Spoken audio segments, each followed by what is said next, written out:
So you got something in the mail and it's telling you about Medicare penalties. Somebody told you that if you don't enroll when you're 65, you have to pay penalties. Well, in this video, I'll go over Part A of Medicare, Part B of Medicare, and Part D of Medicare, and their different and confusing penalties, and of course, how to avoid them coming up.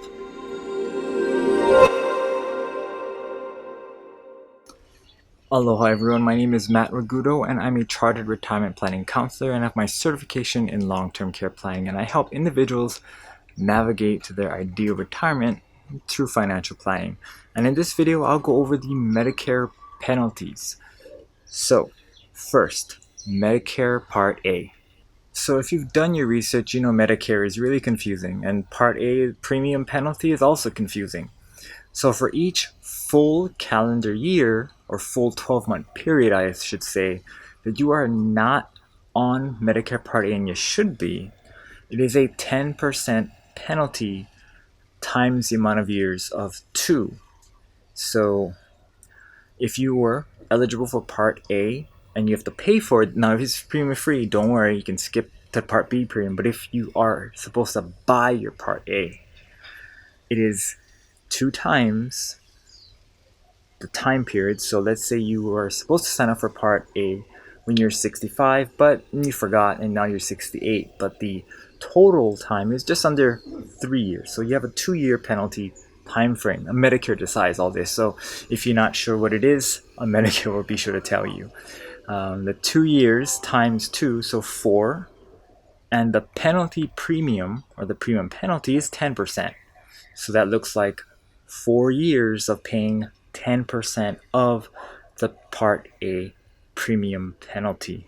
Now, what is a Part A premium? Well, the Part A premium, for those of you who are actually have to pay for it, which is very few Americans, but if you are one of those that has to pay it, if you worked only for 30 calendar quarters up to 39, free is 40. So if you just hang on for the one more, you would have had a premium free Part A. But for those of you in that category, $252 per month. Now, if you worked below 30 calendar quarters, your Part A premium is $458. For more Part A and what Parts A and B and D of Medicare cover, you can go check this video here. But now let's move on to the penalties for Part B. All right, the sun is out.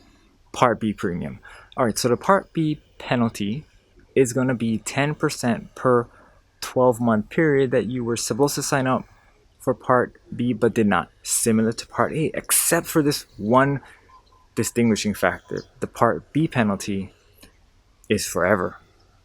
So how do you calculate it? Of course, Medicare will tell you, but if you wanted to guess how much it would cost, it's pretty much the amount of time you were supposed to be eligible for Part B but didn't sign up. So instead of, let's take that same example, someone who is 68 has a 2-year penalty for Part A, you would have a 20% penalty for Part B, and not just for those 4 years, but actually forever. Sorry. Now the fun stuff. What about Part D, the drug plan? This one's even more confusing because they use 63 days, and basically they just mean 2 months, but they're trying to see what happens if we go a 31 at 31 and turn that into days, because everything else is full calendar years. I digress. I'm sorry, I'm getting into too much weeds.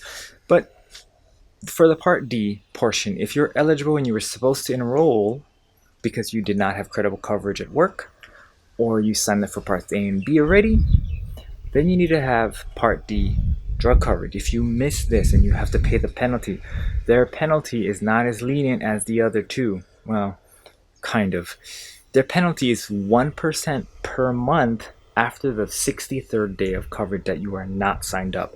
So the same person who is 3 years too late, well, this person now has a monthly penalty starting from the 3rd month. So let's say he has 30 months of coverage time when he was supposed to be on Part D, but he wasn't.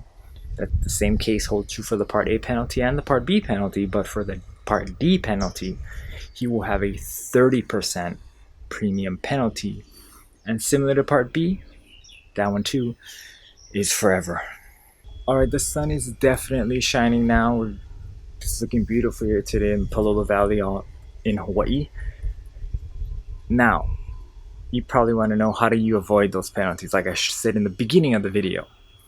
Well, to avoid those penalties, you need something called credible coverage, especially pertaining to Part D. Most employers, well actually all your employers, will have to notify you if you're 65 and older and are eligible for Medicare if your plan at work is credible coverage. That means it's equal to or better than what Medicare considers credible. They use some kind of a model formula, but you'll get a letter. If you don't get that letter, please contact your health plan or your HR. Call up someone like me who can kind of guide you through those. And I'm a Medicare broker who can definitely help you in that transition process and to figure out maybe you should be on Medicare already because it's better than your group plan. You never know until you look, and sometimes it can be cheaper. I hope that answers your questions on the Medicare penalty. Be sure to subscribe for more retirement planning topics like Medicare, 401k, long-term care, and I hope you guys have a magical day. Bye-bye now.